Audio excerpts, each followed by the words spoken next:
Hello. So the Easter break is coming to an end, and I found myself getting more increasingly overwhelmed and anxious about this project.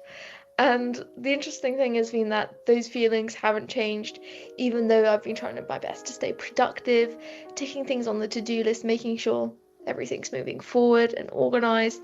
But when I took a step back, I realized that those feelings of being overwhelmed and stressed aren't really coming from my own workload of what I'm doing and the effort that I'm putting in. It's coming from the uncertainty around the things that I can't control. I had originally assumed that we'd all be working at a pretty similar place, aiming for the same level of outcome.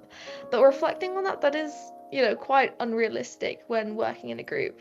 Everyone has a different work approach. Everyone values different things, whether that's, the final grade or the learning experience, or even if it's just simply getting the project done.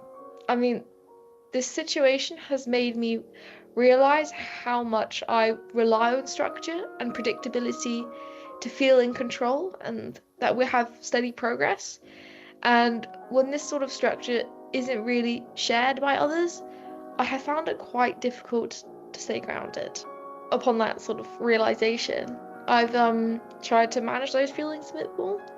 So I created a little mind map of what's in my control, what isn't in my control.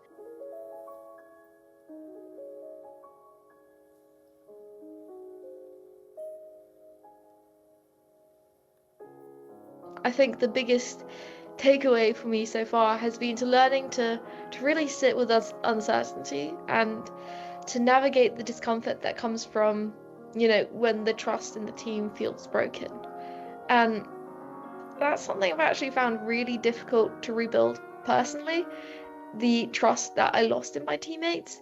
If my personal expectations are quite high for the project, also, I've quite naturally set it up in a way that I would be disappointed. And I guess that trust would be broken. So I think the high expectations and pressure that I put on myself, I probably unfairly put on my teammates as well. So I think now I'm just going to try to manage those feelings of uncertainty through, looking back at the mind map I made of what I can and can't control. So hopefully that will make me feel a little bit more at ease with all the other deadlines for everything else approaching and the exams fast approaching. I feel like it's quite a heightened stress time and I just want everything to go well. So fingers crossed it all works out.